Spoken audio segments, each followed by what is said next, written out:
Halo Riders, kembali lagi ke channel Auto Rider. Kali ini kami sudah bersama sebuah motor terbaru dari TVS. Ini adalah N-Torq Race XP 125. Motor ini dibanderol seharga 21 juta rupiah dan ditawarkan hanya dengan satu warna ini, yang merah. Dan motor ini sebelumnya diluncurkan di ajang PRJ Juni lalu. Kira-kira bagaimana impresi kami dan juga sensasi mengendarai motor ini, khususnya untuk harian? Bersama saya Tio Levi, selamat datang di Auto Rider dan selamat menonton.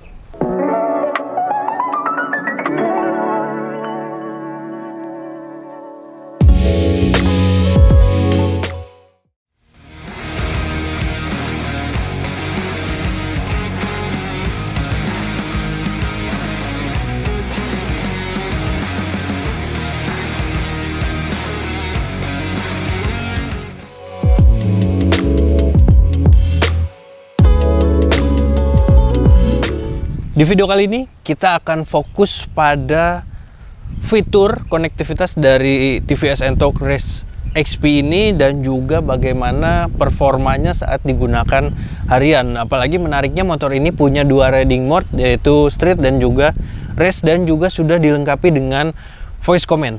Tapi untuk sekedar mengingatkan Anda, kita bahas sedikit dari detail tampilannya secara keseluruhan. Dia mengusung tampilan yang cukup sporty ditambah dengan warna-warna merah dan juga ada aksen-aksen seperti tajam-tajam begini ya bodinya, dan antara dari depan dan juga ke belakang yang menguatkan kesan dari namanya yang mengusung nama Race. XP ini berarti extra performance.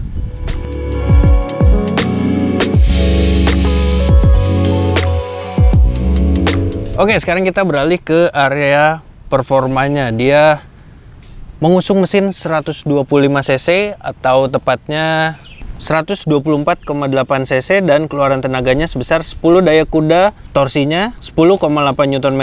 Itu di mode race ya. Kalau di mode streetnya dia keluaran tenaganya mencapai 8,8 daya kuda dan torsi 10 Nm pada 5.500 rpm.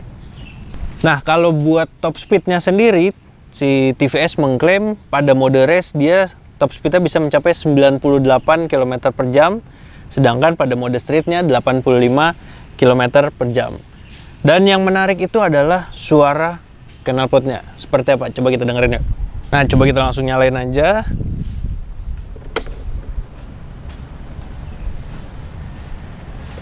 Oke, engine cut off. Nah, ini suaranya dia seperti ini. Tidak seperti Skutik 125 cc pada umumnya, dia suaranya sedikit ngebas dan agak-agak mirip kayak knalpot bobokannya. Tapi jangan khawatir, pihak TVS mengklaim bahwa knalpot ini sudah lulus uji standarisasi untuk digunakan di Indonesia.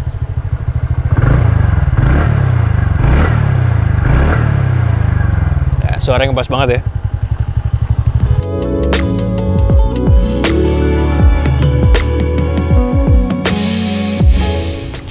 Lanjut ke bagian posisi riding dari motor ini seperti apa ya kira-kira ketika dinaiki. Tinggi saya sekitar 175 cm dan ini posisi riding saya di TVS N-Torq Race XP. Nah, posisinya masih mirip seperti motor-motor 125 cc yang ada di pasaran Indonesia saat ini. Ini kaki saya menekuk dan menapak dengan sempurna di kiri dan kanan. Lalu untuk decknya dia nggak terlalu lebar tapi ya cukup lah.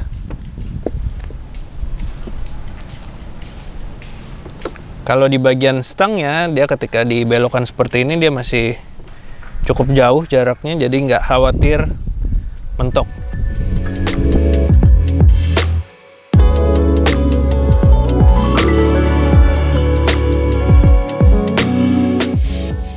Lanjut ke sisi akomodasi, si TVS N-Torq Race XP ini menawarkan cukup banyak tempat penyimpanan barang, tapi sayangnya kalau dilihat di bagian depan ini dia tidak ada kompartemen sama sekali, hanya dilengkapi dengan gantungan yang menempel di lehernya seperti ini, dan gantungan ini bisa menampung berat maksimal sekitar 3 kg, dan di bawahnya sini ada semacam gantungan lagi.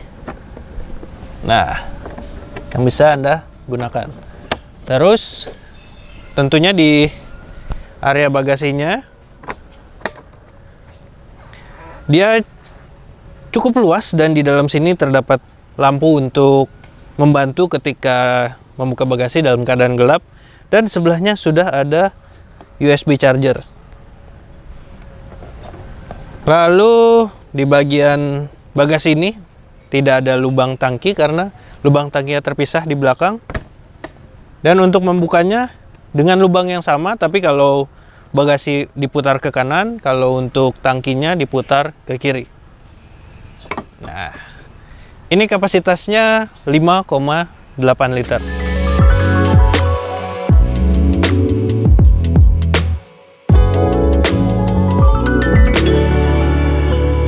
Nah, motor ini sudah didukung dengan fitur konektivitas dan sudah bisa terhubung dengan smartphone melalui sambungan Bluetooth dan aplikasi bernama TVS Connect. Nah, kita dibuka.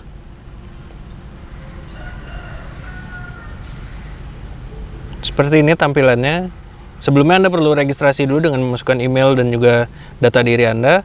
Lalu ketika dinyalakan, dia akan langsung terhubung.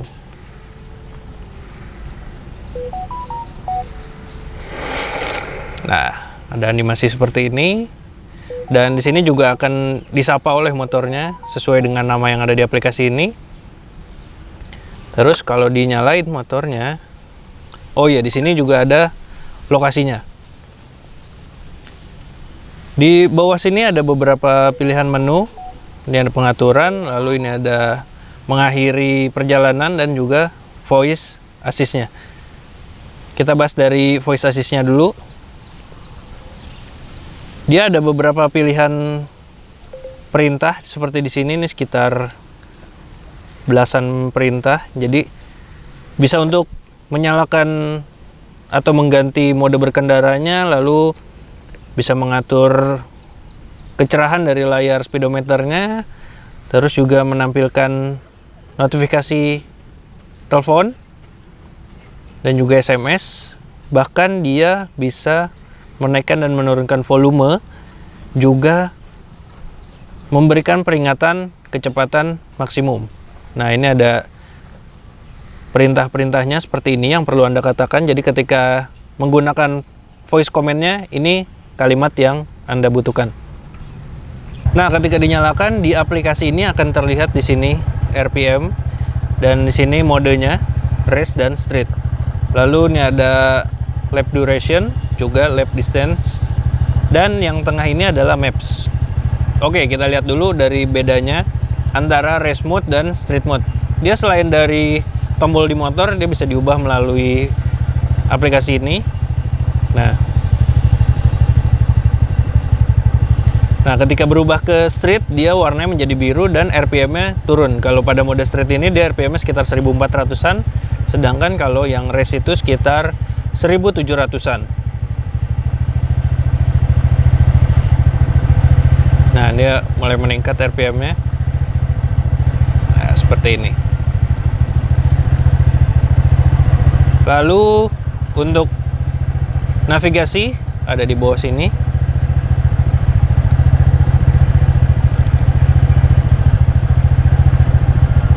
Nah, misalkan kita mau kemana, tinggal ditulis di sini.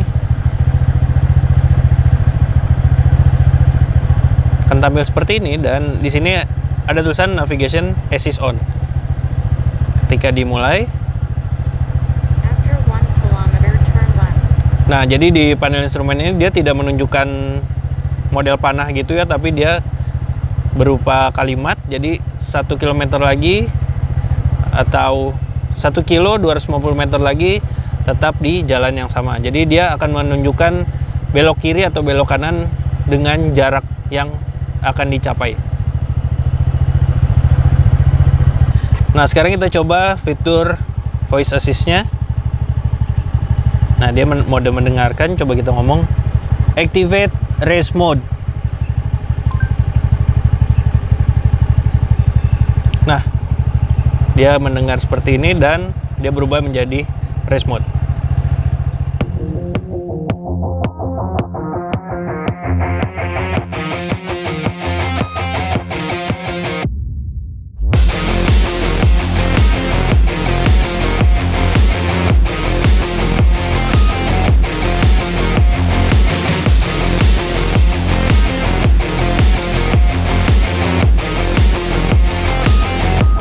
impresi soal TVS Ntorq 125 Race XP.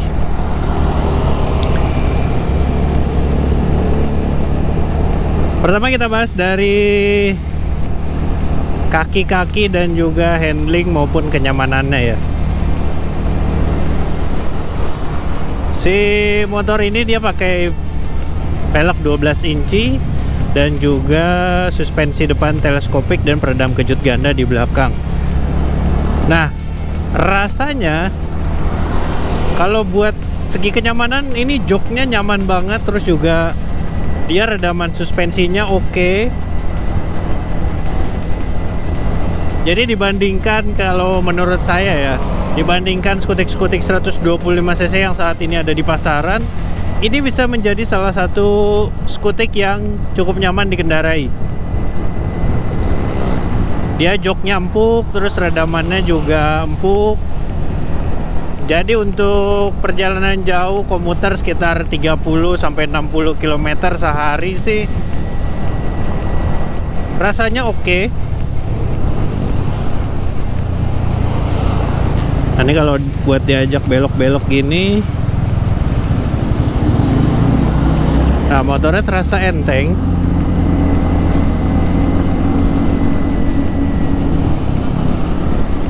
Nah, terus juga handlingnya terasa cukup mantap. Buat selap-selip dia dimensinya yang nggak terlalu besar, nggak bikin repot gitu ketika selap-selip. Terus juga ini karena spionnya kelihatannya lebar, tapi ternyata nggak selebar itu juga kok. Buat menerjang kemacetan masih oke.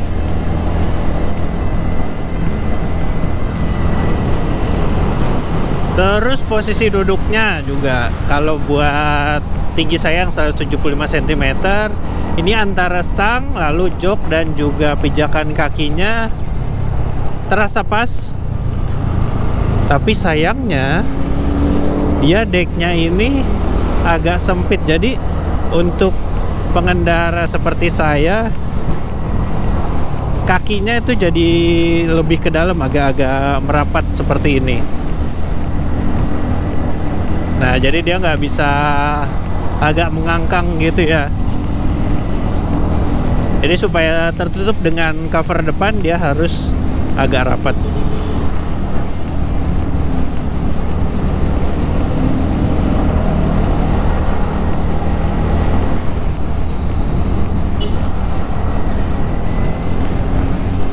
Itu tadi dari handlingnya. Nah, sekarang gimana dengan performa motor ini?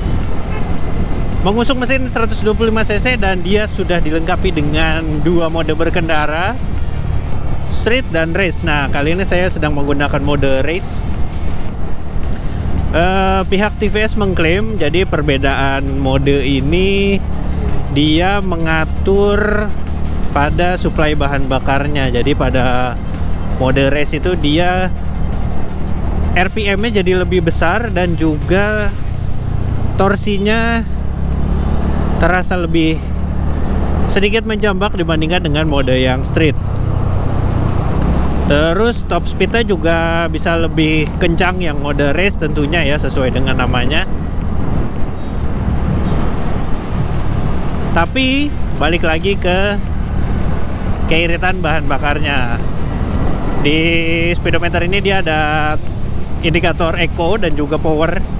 Kalau eco itu dia berwarna hijau, sedangkan power berwarna oranye. Jadi ketika Anda berkendara dengan gaya berkendara yang eco, dia akan menunjukkan warna hijau. Sementara jika Anda berkendara sedikit lebih agresif, maka yang menyala adalah warna oranye.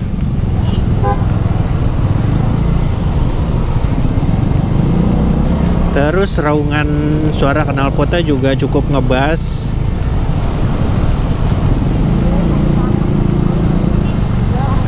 Seolah-olah terasa seperti knalpot bobokan ya, padahal ini standar pabrikan.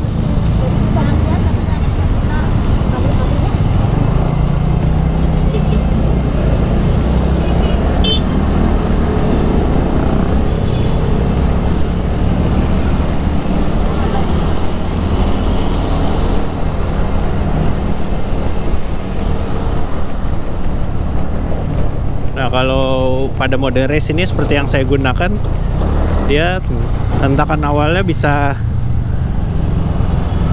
lebih terasa, dan juga ini dibuktikan melalui data akselerasi yang telah kami coba maupun yang ada di panel instrumen ini. Jadi dia ada informasi data akselerasi dari 0 sampai 60 km per jam di sebelah sini. Nah, hasilnya pada mode race dan street itu berbeda sekitar 2 detik untuk akselerasi 0 sampai 60 km per jam. Ketika kami menggunakan peranti Race Logic Performance Box, dia di mode race itu akselerasi 0-60 km per jamnya mencapai sekitar 8,4 detikan. Sedangkan yang mode streetnya itu dia 10,8 detik. Sementara di bagian panel instrumennya ini dia menunjukkan waktu sekitar 7 detikan sekian gitu. Nah, dari 2 mode tadi kami pun melakukan tes konsumsi bahan bakar ya pada motor ini. Hasilnya dengan menggunakan metode pengetesan full to full dan juga gaya berkendara EconoRide, kecepatan dibatasi tidak lebih dari 70 km per jam, dan si lampu indikator Eco ini diusahakan selalu menyala. Dia hasil konsumsi bahan bakarnya mencapai sekitar 50-an lebih kilometer per liter. Ya nggak bisa dibilang boros, tapi juga lumayan irit buat 125 cc.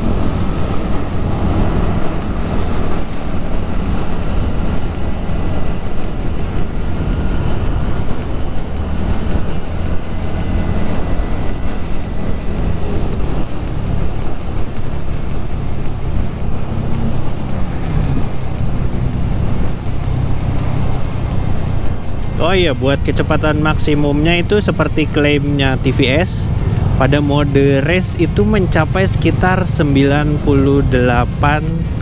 km per jam. Tapi kami sempat mencoba kemarin berdasarkan data top speed di panel instrumennya ini bisa mendekati angka itu. Nah, ini ada jalan sedikit agak kosong, coba kita tarik ya.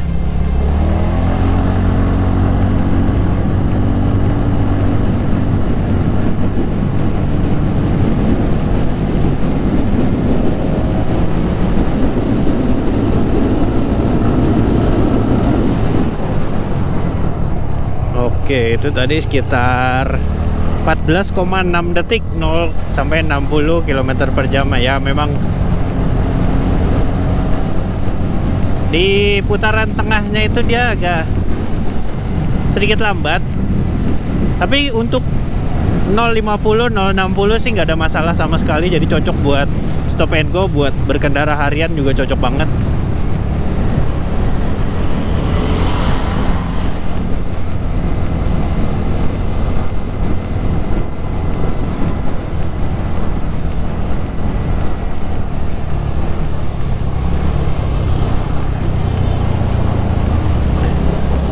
Terus sekarang kita bahas dari segi fiturnya.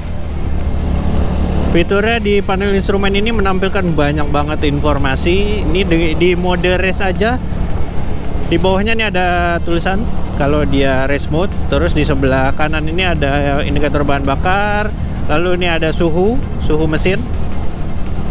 Di kirinya ini ada lap atau jarak. Terus di atasnya bahkan ada hitungan waktunya. Terus di sebelah kanan dia ada jam, dan di bawahnya ada data akselerasi. Begitupun di tengah ada speedometer tentunya.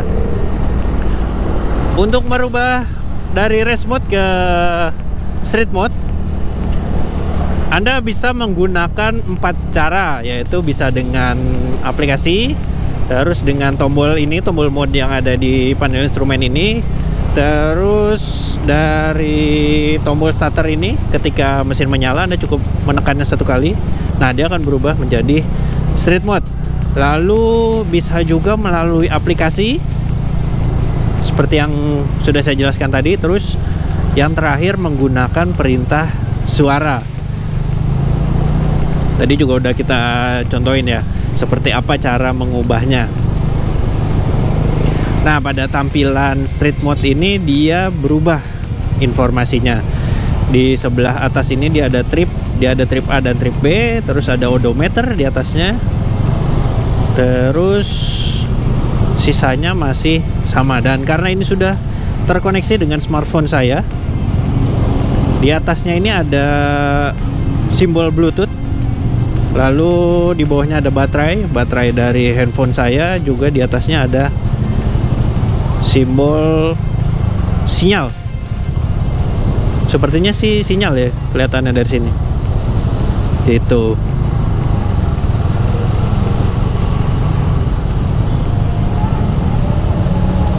Nah, ini kita coba untuk ngelewatin jalan macet-macetan.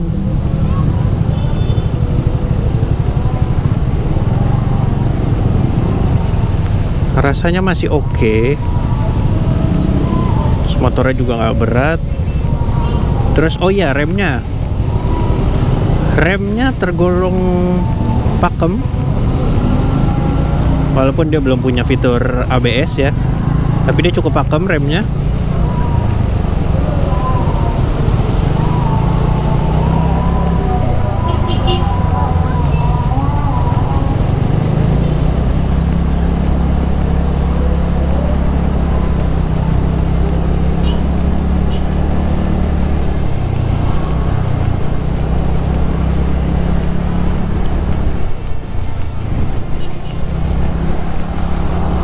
Terus di bagian stangnya, oh ya, mengingatkan kembali, dia di sebelah kanan ini ada engine cut off, lalu di bawahnya ada hazard, dan juga di bawahnya ada starter sekaligus tombol untuk mengakses voice command motor ini. Terus di sebelah kirinya dia ada lampu dekat, lampu jauh, terus ada tombol sen dan juga klakson. Dan di tombol lampu dekat dan lampu jauh ini dia sudah ada pass beam yang menyatu. Oh ya, lampunya dia juga sudah AHU, jadi otomatis menyala. Dan dia punya DRL yang bentuknya saya sih suka banget dengan bentuknya. Beda dari Skutik 125 yang ada saat ini.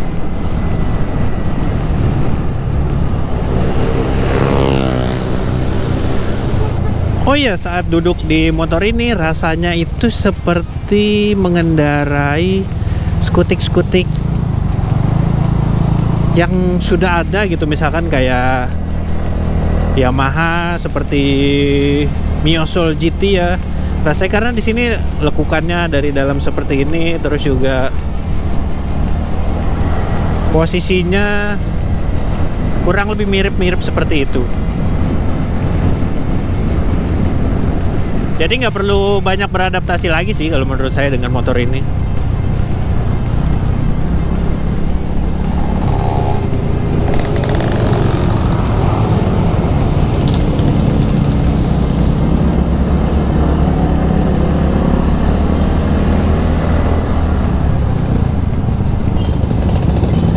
Nah, ini ketemu macet lagi.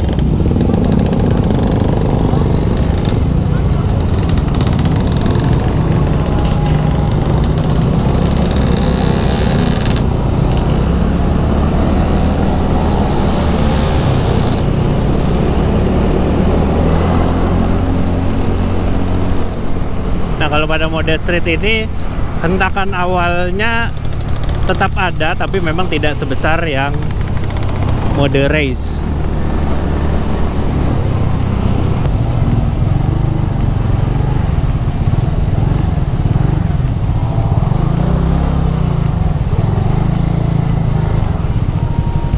Nah, ini mumpung berhenti, kita coba ngulik speedometernya. Ini tampilan street mode seperti yang tadi saya bilang. Nah, kalau diubah dari sini ini bisa juga nih race mode. Lalu ini ada status berkendara terakhir kita tadi. Kecepatan maksimum tadi mencapai 48 km. Ini di last lap tadi ya. Nah, ini base lapnya. Jadi seperti yang tadi saya bilang, si pihak TVS mengklaim kalau mode race itu dia top speednya mencapai 98 km per jam. Sementara kemarin waktu kita cobain, kami berhasil mencapai top speed 99 km per jam dan akselerasi 0,67,1 detik di sini. Kita lanjut di bagian speedometer. Di sini di atas ada trip A dan trip B tadi, seperti yang saya bilang. Ini odometernya di atas. Lalu ini tampilan race mode. Ini yang last lap tadi. Lalu ini base lapnya. Dan ini tampilan ke street mode lagi, balik lagi. Nah, kalau di bagian sini dia ada lampu sen di atas. Lalu ada ini indikator bahan bakar, ketika dia sudah habis dia akan menyala. Terus ada check engine dan lampu jauh di sebelah kiri. Oh ya, untuk fitur navigasinya dia lumayan cukup membantu. Jadi di sini ada informasi berapa meter lagi kita harus belok dan juga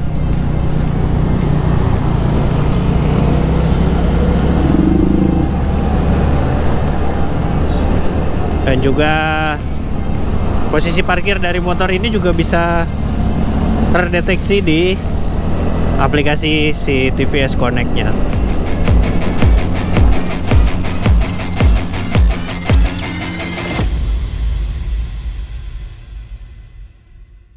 Oke, jadi itu dia tadi riders, bagaimana review kami dan juga sensasi mengendarai TVS Ntorq 125 Race XP ini untuk berkendara harian. Dan juga fitur-fiturnya tadi cukup berguna ketika dipakai sehari-hari karena dia sudah ada fitur navigasinya dan juga ditambah dengan mode berkendara ya. Bagaimana menurut Anda dengan harga yang ditawarkan dan juga seluruh fitur dari motor ini? Berikan komentar Anda di kolom komentar di bawah ini, dan kita sudah sampai di penghujung video. Terima kasih untuk Anda yang sudah menyaksikan video ini sampai habis dan juga yang sudah like serta subscribe channel Autorider. Main-main juga ke website kami di www.autorider.com dan Instagram kami di @autorider.com. Sampai jumpa di video berikutnya. Dah.